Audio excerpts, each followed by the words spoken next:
ಪ್ರತಿತಂತ್ರ ಬಿಎಸ್ವೈಗೆ ಖಡಕ್ ಸೂಚನೆ high command ಹೇಳಿರೋದೇನು news 18 exclusive story.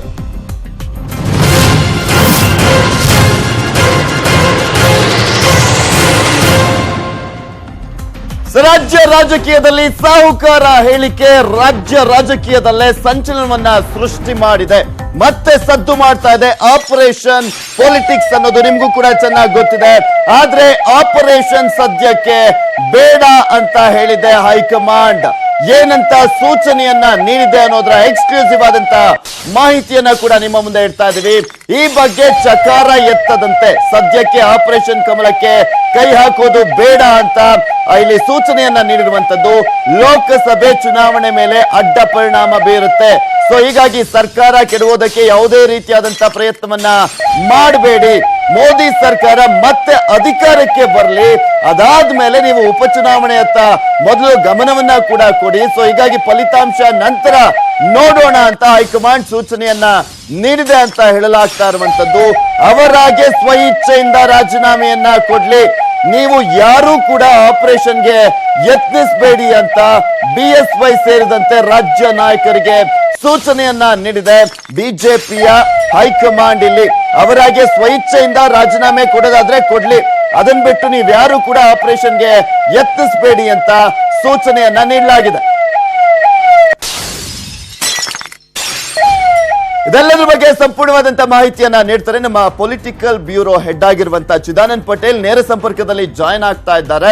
Yes sir, Chidanand Patel, ಒಂದ್ ಕಡೆ ಈಗ ಆಲ್ರೆಡಿ ರಮೇಶ್ ಜಾರಕಿಹೊಳಿ ಅವರ ಒಂದು ರಾಜೀನಾಮೆ ವಿಚಾರ ಸಂಚಲನವನ್ನ ಸೃಷ್ಟಿ ಮಾಡಿದೆ, ಮತ್ತು ಒಂದ್ ಕಡೆ ಇಲ್ಲಿ ಬಿಜೆಪಿಯ ಒಂದು ನಾಯಕರಿಗೆ ಹೈಕಮಾಂಡ್ ಕೂಡ ಸೂಚನೆಯನ್ನ ನೀಡಿರುವಂತದ್ದು ಯಾವ ಕಾರಣಕ್ಕೆ ಅಂತ? ಪೃಥ್ವಿರಾಜ್, ಕಳೆದ ಬಾರಿಯೇ ವಿಪಕ್ಷ ನಾಯಕ ಹಾಗೂ ಬಿಜೆಪಿ ರಾಜ್ಯಾಧ್ಯಕ್ಷ ಬಿಎಸ್ ಯಡಿಯೂರಪ್ಪನವರ ಆಡಿಯೋ ಬಾಂಬ್ ಸಿಡಿದಂತ ಸಂದರ್ಭದಲ್ಲಿ ಕೂಡ ಬಿಜೆಪಿ ಹೈಕಮಾಂಡ್ ಕೆಂಡ ಕಾರಿತ್ತು.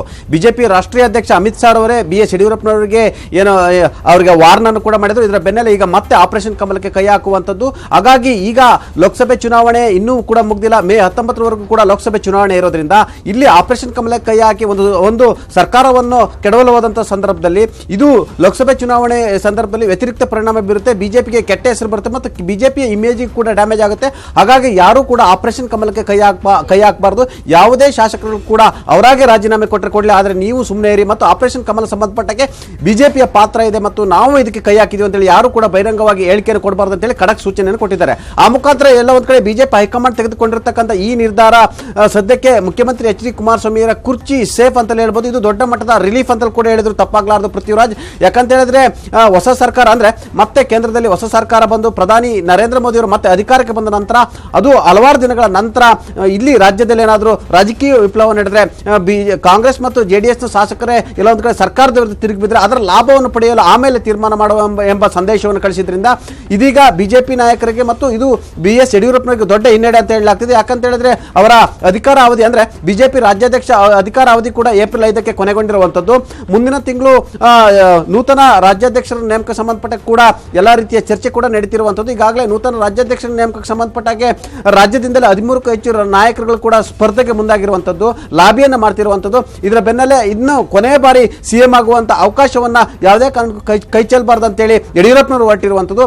ಇದರ ಬೆನ್ನಲ್ಲೇ ಬಿಜೆಪಿ ಹೈಕಮಾಂಡ್ ಯಾವುದೇ ಕಾರಣಕ್ಕೂ ಕೂಡ ಮೇ 23ರವರೆಗೆ ಯಾರೂ ಕೂಡ ಆಪರೇಷನ್ ಕಮಲಕ್ಕೆ ಕೈ ಹಾಕಬಾರದು ಮತ್ತು ಬಹಿರಂಗ ಹೇಳಿಕೆಯನ್ನು ಕೊಡಬಾರದು ಮತ್ತು ಬಿಜೆಪಿ ಇದರ ಜೊತೆಗೆ ಪಾತ್ರ ಇದೆ ಅನ್ನೋದನ್ನ ಬಿಂಬಿಸಬಾರದು ಅಂತೇಳಿ ಖಡಕ್ ಸೂಚನೆಯನ್ನು ಕೊಟ್ಟಿದ್ದಾರೆ. ಇದೊಂಥರ ಪರೋಕ್ಷವಾಗಿ ಪೃಥ್ವಿರಾಜ್ ವಾರ್ನಿಂಗ್ ಅಂತ ಹೇಳಿದ್ರು ತಪ್ಪಾಗಲಾರದು. ಬಿಜೆಪಿ ನಾಯಕರಿಗೂ ಮತ್ತೆ ಮುಜುಗರ ಆಗಬಾರದು. ಯಾಕಂತ ಹೇಳಿದ್ರೆ ಕಳೆದ 5 ಬಾರಿ ಆಪರೇಷನ್ ಕಮಲಕ್ಕೆ ಕೈ ಹಾಕಿ ಫೇಲ್ ಆಗಿರುವಂತದ್ದು. ಇದು ಬಿಜೆಪಿಗೆ ರಾಷ್ಟ್ರ ಮಟ್ಟದಲ್ಲೂ ಕೂಡ ಮುಜುಗರ ಆಗಿರುವಂತದ್ದು. ಅಲ್ಲದೆ ಆಡಿಯೋ ಬಾಂಬ್ ನಿಂದಲೂ ಕೂಡ ಸ್ವತಃ ಪ್ರಧಾನಿ ನರೇಂದ್ರ ಮೋದಿ ಅವರೇ ಕೂಡ ಇದರಿಂದ ಬೇಸರವನ್ನು ವ್ಯಕ್ತಪಡಿಸಿದ್ದಾರೆ. ಹಾಗಾಗಿ ಸದ್ಯಕ್ಕೆ ಆಪರೇಷನ್ ಕಮಲಕ್ಕೆ ಬಿಜೆಪಿಯಿಂದಲೇ ಬ್ರೇಕ್ ಹಾಕಿರುವಂತದ್ದು. ಇದು ಎಲ್ಲ ಒಂದ್ ಕಡೆ ಮುಖ್ಯಮಂತ್ರಿ ಎಚ್ ಡಿ ಕುಮಾರಸ್ವಾಮಿಗೆ ಮತ್ತು ದೋಸ್ತಿ ಸರ್ಕಾರಕ್ಕೆ ದೊಡ್ಡ ರಿಲೀಫ್ ಮತ್ತು ಬಿಗ್ ರಿಲೀಫ್ ಅಂತ ಹೇಳಿದ್ರು ತಪ್ಪಾಗಲಾರದು Prithviraj. Okay, thank you Chidanand Patel ನಿಮ್ಮೆಲ್ಲ ಡೀಟೇಲ್ಸ್ಗಾಗಿ.